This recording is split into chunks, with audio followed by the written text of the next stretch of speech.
This is Beyond Belief Sobriety, a podcast and community for people who are seeking or who have found a secular path to recovery from addictions of all kinds.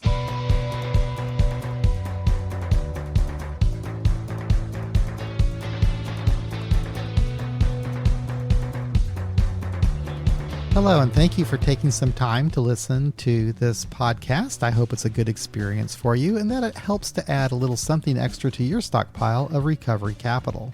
This episode was recorded a few years ago for a podcast I was doing at the time with my friend Ben that we called My Secular Sobriety. We stopped producing that podcast because doing one podcast at a time is really enough for me, and the material that we covered on that podcast is pretty much the same as what we cover here.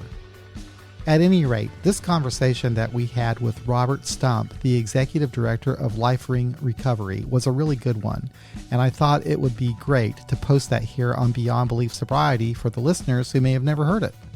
But before we get started, I would like to take a moment to thank our sponsor, Soberlink. If you're seeking a tangible way to maintain accountability and prove sobriety to loved ones, you have to try Soberlink. If you haven't heard of Soberlink, they've created a remote alcohol monitoring system that revolutionizes the way people document sobriety. This system includes a breathalyzer and uses artificial intelligence to display your test results in a calendar format, helping you analyze your habits and prove to yourself and others that you are, in fact, not drinking. It even has real-time results, facial recognition, and tamper detection, so no one will question the validity of your results. Soberlink and I have created a guide called 5 Tools and Strategies for Those on a Secular Path to Recovery that you can find at soberlink.com/BBS. So if you're ready to take the next step in your recovery journey, mention the Beyond Belief Sobriety podcast when ordering Soberlink, and you'll receive $50 off their device. And now, episode 265, LifeRing Secular Recovery.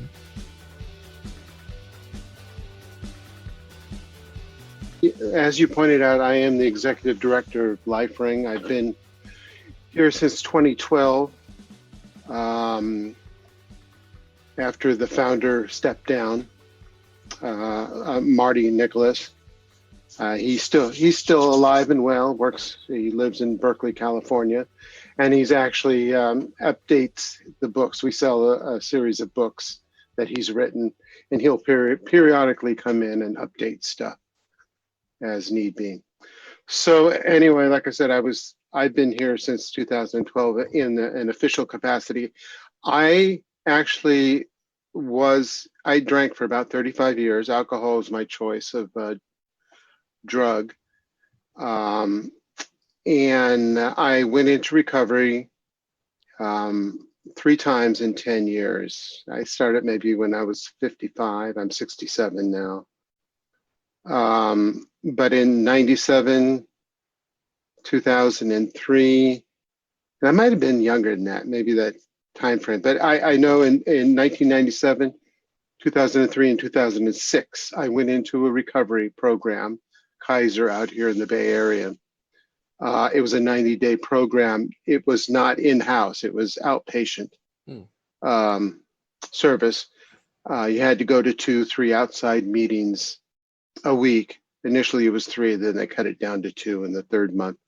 The first time I survived 8 months. The second time I survived almost to the end of the program, started drinking the last week of the program. And the third time in 2006, I had 14 years of recovery.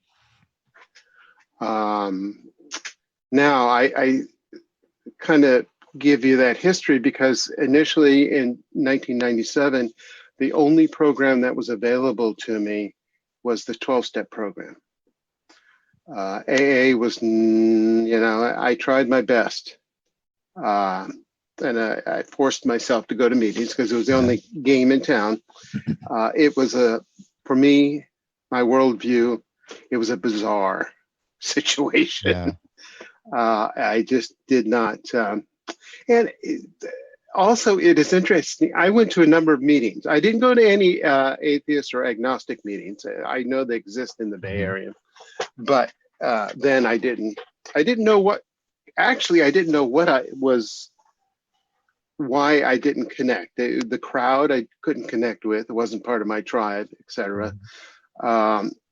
My religious upbringing, I had 13 years of Catholicism education, and I actually sang in the choir and participated in church every Sunday, Mass, all the way up to right before the first time I went into recovery. So they had a long time there of participating in the Mass and being a Catholic individual. So anyway, it fundamentally came down to spirituality and the fact that I didn't believe that something like that existed. That I mean, that's the main issue I had. The 12-step itself, I had issues with first of all, giving myself up to another entity, which didn't make any sense to me. I got myself in this situation. Right. I had best get myself out of this situation. Yeah. At 3 o'clock in the morning, when I'm by myself, I mean, there's nothing going to come into the room or shine upon me, or my friends aren't going to be there. I got to figure out some way of dealing with this on my own. And it took a while. I mean, recovery is a slippery slope, they say. Vast majority of people don't make it the first time or second time, or, for some people, it's a continual process. It's a journey. Yeah. Hopefully at the end, you die sober and not under the influence, but, those are decisions you have to make. So anyway, the second time, actually, LifeRing was available in 2003. LifeRing started in the Bay Area in Oakland, California by Marty Nicholas. And it was slowly building up meetings. There were meetings out in the facility I was in. 2003, I started going to those meetings and AA. But like I said, I started drinking almost at the end of the 90-day program, the second time. So 2006, I go back in there, and they had 5 LifeRing meetings, almost one meeting a night. So I took that up. I finally committed myself to sobriety. I said I had to figure out something, because I couldn't continue what I was doing. It was getting pretty bad. So I did that, went to meetings. Kaiser was a great program. I finally got what they were doing. I went to aftercare for 2 additional years, 1 night a week. I took Antabuse for 2 years. I did what I could to make sure I stayed on the straight and narrow. But I didn't go to AA meetings. That was good because that was a depressing situation. Yeah. So LifeRing was available. I became a convener. A convener is a person that kind of leads a meeting. Second year out, I became a convener, and I did that for a couple of years. I came into because the service center was located in Oakland, California. I got to know Marty. I went to monthly convener meetings there. He asked for somebody to help out with the finance, and I volunteered, and it progressed from there. Well, cool. So nice. That's 2012. That's when I took on the executive director. Okay. And what do you do as executive director? Answer all the emails, bookkeeping. We are a very, very small organization. We have 50 meetings in the Bay Area, and then it spreads out from there. Okay. We have international meetings, Canada, England, Ireland, and Sweden. We started a couple of meetings in Sydney, Australia, here in the last couple of months. So it's still, we are a very small organization. Smart Recovery is much bigger than us. So I'm pretty much the person involved. It's kind of a part-time job for me, but I enjoy it immensely. Yeah. In terms of the administrative portion. So it's a handyman type job. I just do everything that needs to be done to promote the name. We do have a board of directors, 9 members, and they kind of do the long-term planning and fundraising, et cetera. Well, I've been in AA for like 31 years, and I think it's great now that there are options for people who walk into the rooms of AA and find, like you, it's totally not for them. And that's becoming, I think, that's becoming more common now with people that are now in their 30s and 40s. They don't relate. And I think part of the problem is just the ancient literature that is still used there. But anyway, 1930s, yes. I just became interested in these other options like LifeRing. And I just think that we should give voice to organizations like this. I think 50 meetings a week sounds like a lot. And that's insane. No. I said there are 50 meetings in the Bay Area. In the Bay Area. Yeah. That's pretty good. In the 9 counties surrounding the San Francisco Bay. Yeah. So that's good. It's nothing compared to the 12-step phenomenon, which on every other corner there's a meeting. But Yeah. Robert, how does one start a LifeRing meeting? Do they need to contact you, or is it how does that work? Yeah, well, they would have to contact me if they want to get listed on the website. 6 months of sobriety, and email is sent out welcoming them. We have links on the website that they can go investigate. We have a starter kit for $50. They don't have to. We're willing to be flexible with the money. We're not there to make money. We're there to get the word out. And the starter kit I have books over here. They 4 books and pamphlets that they get. One book is How Was Your Week, which is actually how to fundamentally run a LifeRing meeting and all the do's and don'ts and things to watch out for and how to get a location and what to do with the people once you have them, stuff like that. How might a typical meeting operate? Like how would it open, and what are the types of things that people tend to talk about? And could you compare that with your experience in AA? Well, AA is not quite a flat organization. It is peer leadership, only they're in the front and you're in a row. There are some meetings you go to, they're in a circle, stuff like that. But anyway, a traditional AA meeting, 12-step meeting, is you're in a row and you're looking at these people that are supposed to be kind of more knowledgeable than you. Let's put it that way. In a LifeRing meeting, you sit in a circle, chairs are in a circle. You start by I give an opening statement about what the concepts of LifeRing is about. LifeRing is about in terms of the 3 S's: sobriety, secularity, and self-help. Explain a little bit about those 3 concepts. Then I ask that we normally do the meeting by how was your week concept, because normally most people are early in recovery. They can't think long term. They can barely think about yesterday. Right. So you give an account of, if you wish to, how your week is this week, or what you think is going to happen next week.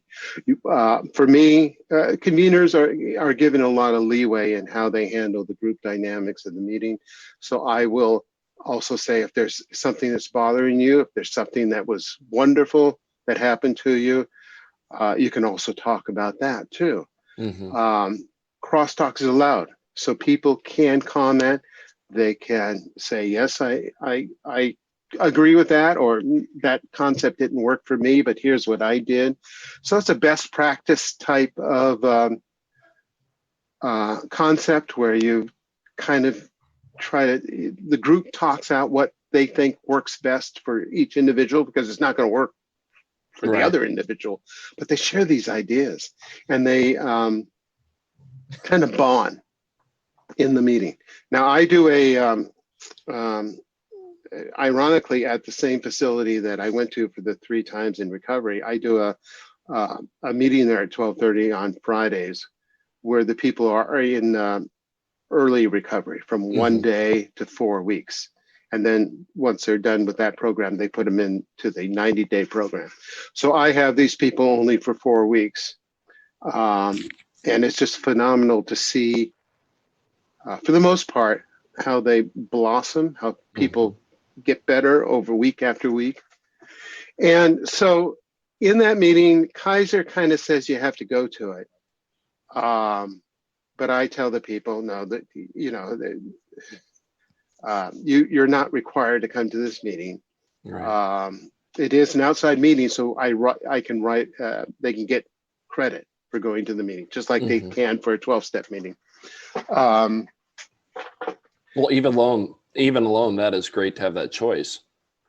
Choice in recovery is so important. That's fundamentally what I go for. I don't, I say LifeRing is an option, and you might like that option, but check out for women for sobriety. Right. DOMA, they used to be refuge recovery. Now they're DOMA recovery, a Buddhist-based recovery system. Check that out. And check out the 12-step program and take the best of all those concepts and meld them together so they are an internal part of you. Because, you're supposed to, you would assume you got to do this the rest of your life. Right. Would you had would you say a lot of people that come to LifeRing or people who have tried AA and end up like, I don't like that? In the Bay Area, and that's the only vast portion of experience I have, most people go to AA and LifeRing. We don't, we're a neutral organization. Right. We don't care where you get your support from, where you figure out a plan. The third part of the 3 S's is self-help. Right. And in that, it incorporates the concept of figuring out something that will work for you, hopefully for the rest of your life, to keep sober and to have a quality of life. If you're not happy, you're probably not going to stay sober. Absolutely. So you have to, it's a multifaceted thing you have to figure out to replace what you've been doing in the past. Now it's hard. You observe this, or at least I see it. People with mental illness who've been masking that. Right. It's much more difficult for them to figure out stuff until, the longer they're sober, the more stable they become. And it seems to work better. But that's a subgroup of people that sometimes have a difficult time, it would appear. Yeah, for sure. LifeRing doesn't have like a set program like that you follow. It just allows people to find their own. Yeah, it's a 1-hour thing, so it doesn't go on forever. And it like I said, you go in a circle, and I didn't mention this before, but normally a person starts, they say their first name, they indicate their last drug of choice and how long they've been clean. And then they say, how was your week? Or, they go on a topic and they're done. Then it goes, they pick a direction and it goes to the next person. It goes all the way around the room. Sometimes, usually, actually most of the time, because the way people share and stuff, that takes up the hour. Sometimes it's emotional, especially people early in, the first couple days or weeks in recovery. It's an emotional experience because some of them have never experienced this before. Recovery, not the meeting itself, Right. And they like the crosstalk. They really do like the fact that they're able to discuss and other people are able to comment, and that's what they totally miss from the AA program. Right. Yeah. If they had 12 steps and crosstalk. Right. Well, depending on the meeting, you'll get that too. Yeah. Well, there's some in the Bay Area that I think do that. Yeah. And do the people that go to the meetings, do they socialize afterwards? Is there kind of like a community outside the meeting? No. See, that's the problem. I mean, there are some fundamental differences. There's also in terms of people like this, and some of these people continue on, but there seems to be a difference in the type of individual that likes LifeRing or likes the 12-step program. Mm-hmm. You know, and no, we're not a social, we try to be. I mean, there are conveners that will go out to dinner afterwards with, you know, people that in the group. There are conveners that will organize an event, a bowling event, or but that is really on an individual basis what those conveners do. We don't have any group-wide initiative to incorporate these people in a social group environment. Someday, maybe. But these people are usually like me, especially the more long-term individuals who keep going back to meetings and meetings. And we're not telling people they need to keep coming back. Right. Some programs. I mean, use the program as you need it and go out and enjoy life if you don't need it. Right. So there's no mandatory thing that you got to keep coming back. But some people do. Yeah. I think it's that all or nothing thinking that often turns me off from AA. Like if you're not here, you're running a risk or you're in trouble, or if you haven't seen somebody in a while, they're always seem like they're shocked to think that you haven't drank if you see them later, you know. Oh, well, you're gone for so long. I'm sure I would have been sure you drank or something. But I like you said earlier about the choice is important. And I think sometimes that's where the tone of AA meetings misses the boat. It's like, if you don't agree with most of what you hear or everything what you hear, well, then you fit in this category of sliding down that slippery slope and you're in trouble. And then it almost becomes a self-fulfilling prophecy. Yes, I think so. Especially when they're forced into the program. Mm-hmm. Yeah. And we do get better. I mean, you do get to a point where it's your sober life becomes the normal life, and the risk of drinking is much, much reduced to where I think a person could go on with their life and enjoy their life, and they don't necessarily have to attend meetings, you know, for forever. I'm just kind of realizing that now. It's taken me a long time, but I'm almost ready to retire from being in recovery, and I don't know. But on the other hand, I enjoy it too. I enjoy watching people get better. I enjoy seeing people get their lives together, and the whole recovery community, and especially what's happening now with more options becoming available is interesting to me too. So I kind of like being part of it for that reason as well. Yeah. But yeah, we do get better. There's no reason that we have to think, in my opinion, that, you know, we're somehow, you know, diseased forever. Mm-hmm. Yeah, if you believe in that concept, yes. Yeah, I guess you could. Yeah. But you gotta, you do, when you reflect, the 12-step program is a social program. I think that's part of the strength. Yeah, I do too. Yeah. And a lot of people, probably not me, but a lot of people feel the comradeship supports them, and that's why they go. The 12 steps, yeah, you know, they might eventually get to that. They might get a sponsor. I mean, it's kind of pushed on you, evidently, but I know there are people that go to these meetings, but they don't have sponsors, or they're not doing the 12 steps, you know. But it's the social thing, and because they're in a tribe. Like them, they're surrounded with people that, and you know, it's not as about that last week. We both think that that's the great strength of, I think, really almost any support system, is that connection that you have with other people that are like you, that have had the same problem. You know, that's why church. I mean, in essence, people will disagree with me, of course, but in essence, the 12-step program is a religion.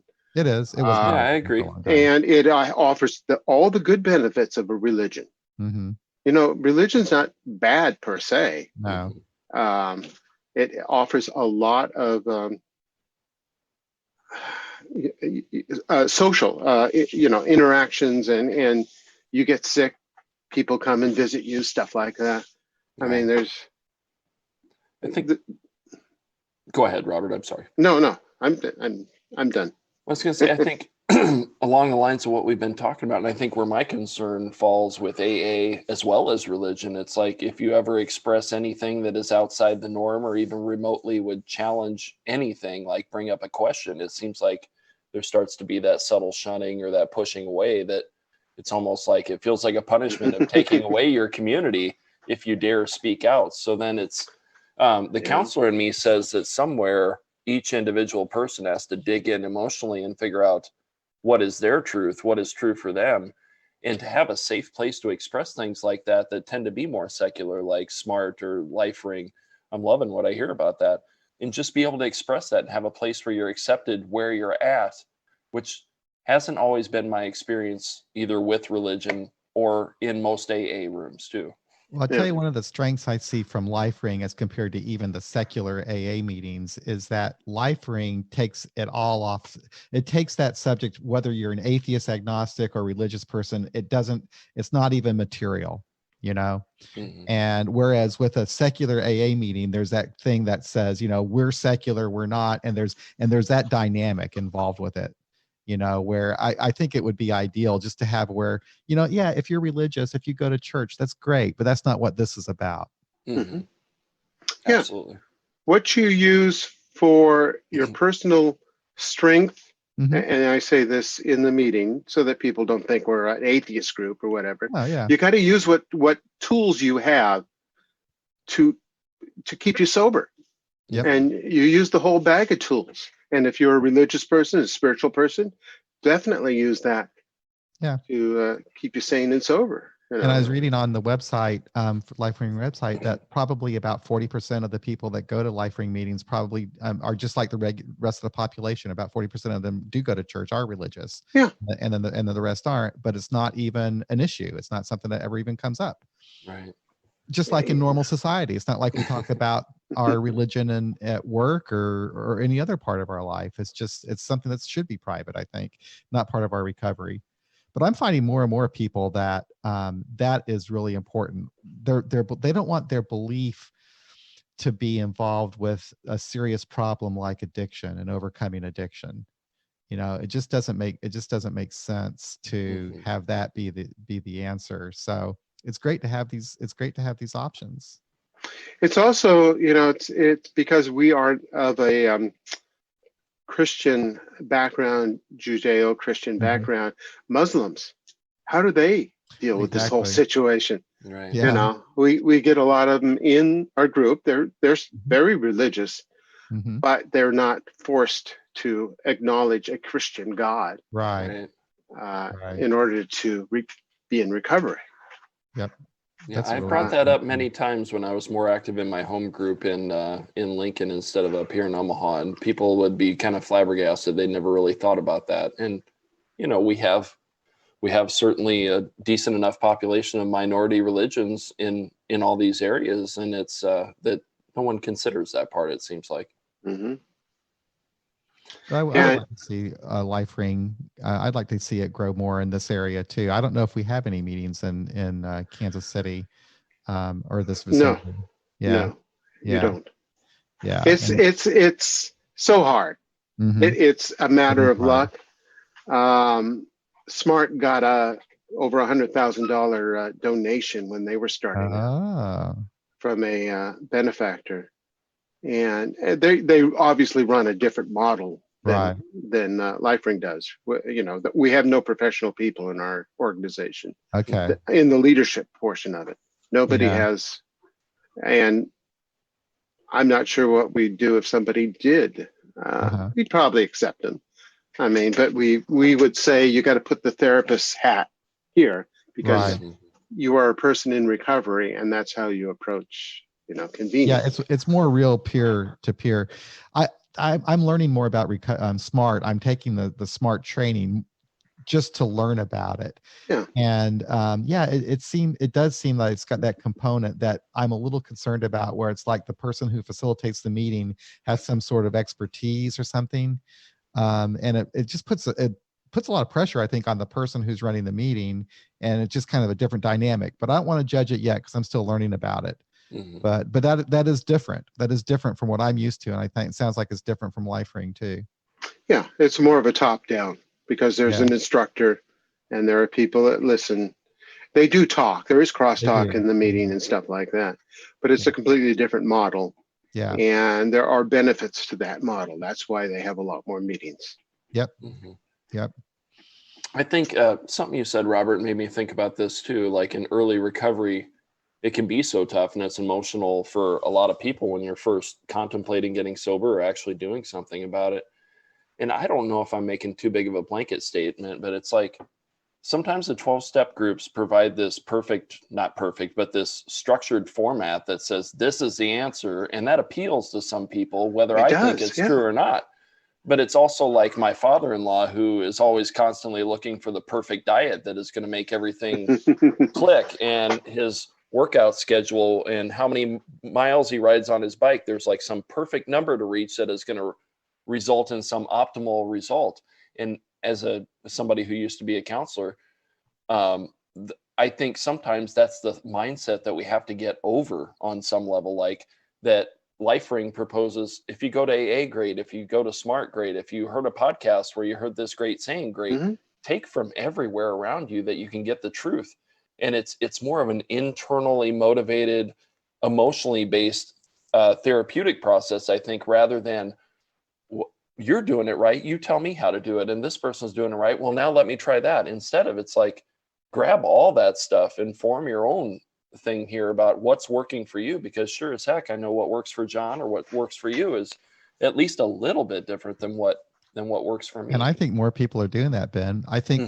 that the vast majority of people who are getting sober today are not getting sober in the rooms of AA or maybe even any other program.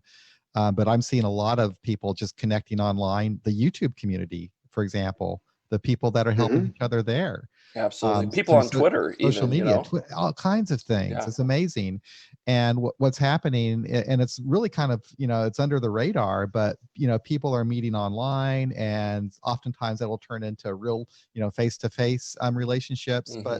But it's more of a mix and a match type of approach, which is smart, really. Right. So Well, I even say this in the secular community amongst AA, and I know we're not trying to just talk about that. It feels like there's more of that going on than when my experience more in traditional AA.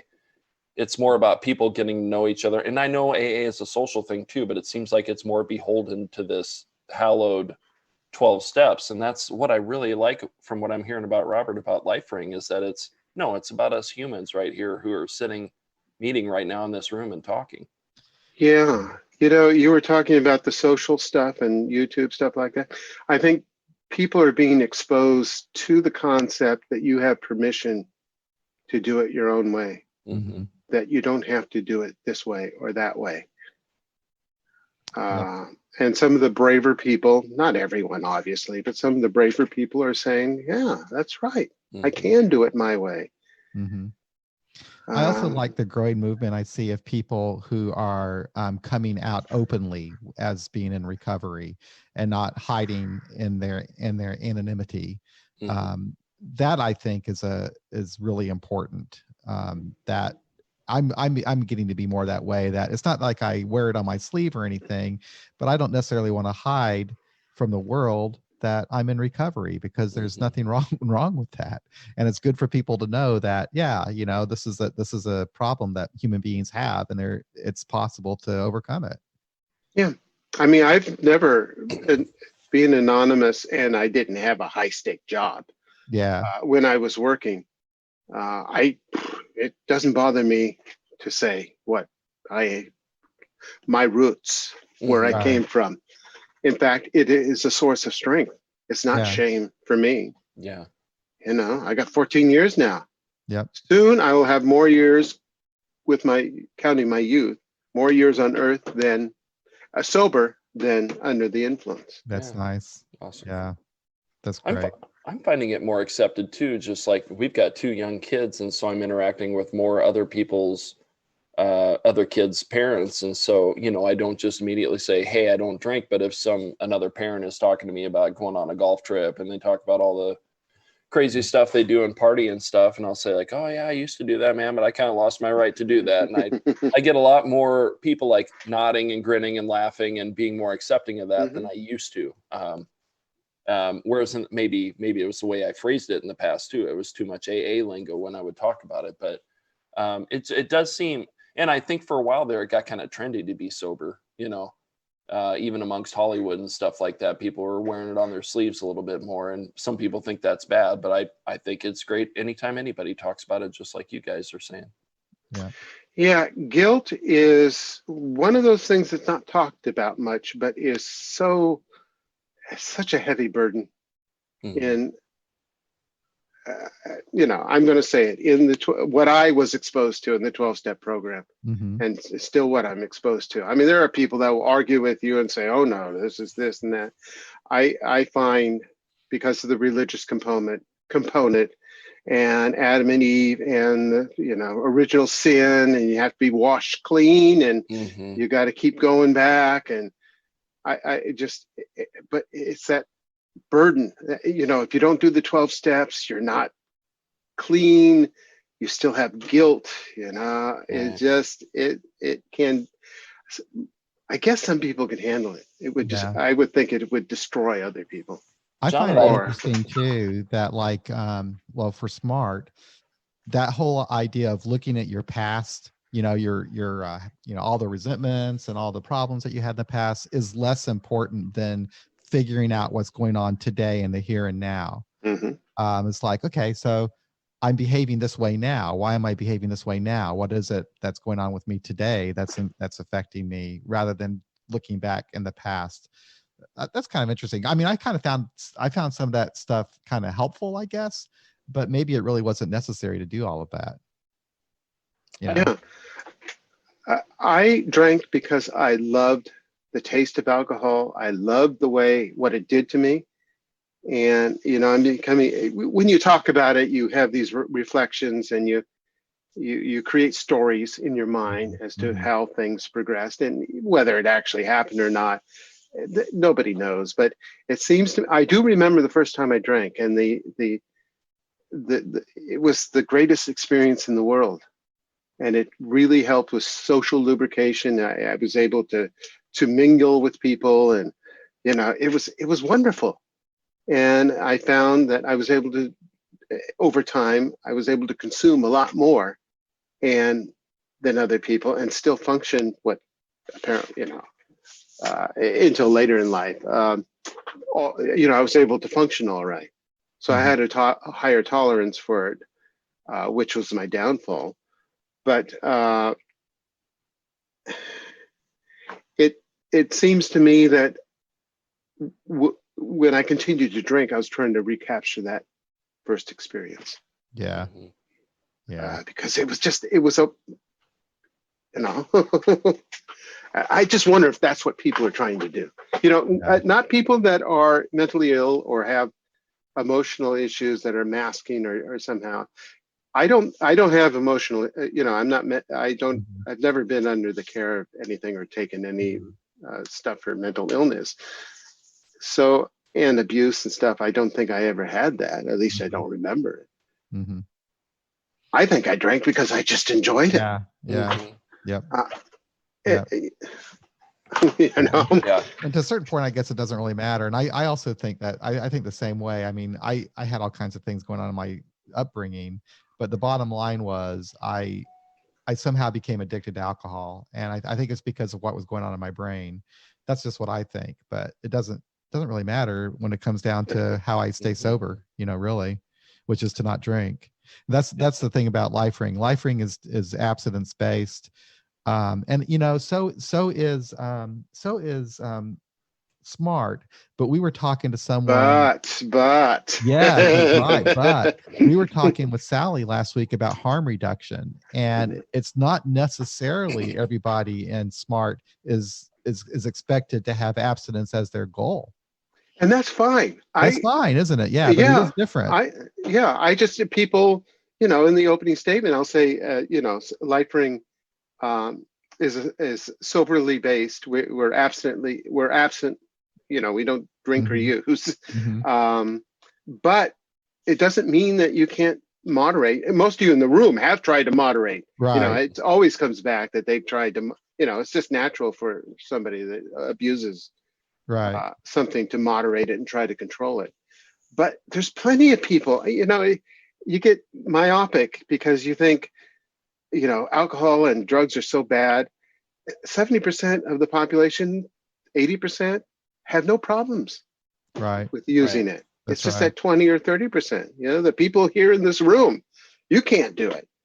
Now, does LifeRing also welcome people that have like eating disorders and other We things? no, I Okay. mean, the board made a decision, not that we cannot financially support it or we or listed on the website at this point. But we certainly, when I talk to people, I tell them, go ahead, use the Yeah. concepts if it works for you. Yeah. Because I do get calls for sex addiction, gambling, etc. Mm-hmm.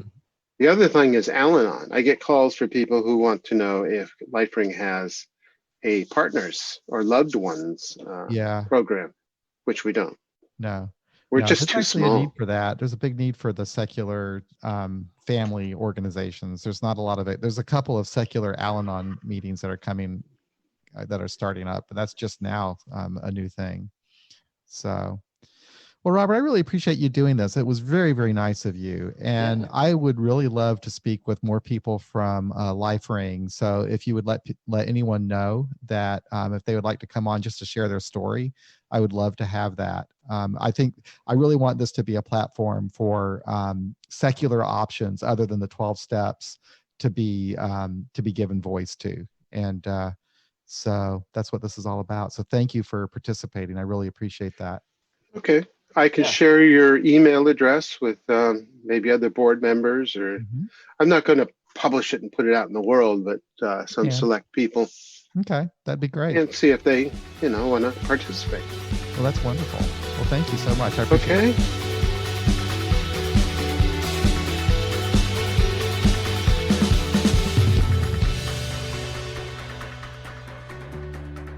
That's another episode of Beyond Belief Sobriety. Thank you for listening. If you would like to support our podcast with recurring monthly contributions, head on over to patreon.com/beyondbeliefsobriety or become a member of our YouTube channel. If you'd like to make a one-time contribution, then visit our website, beyondbeliefsobriety.com, and click on the donate button. I do appreciate your support. Thanks again for listening. We'll be back again real soon with another episode of Beyond Belief Sobriety.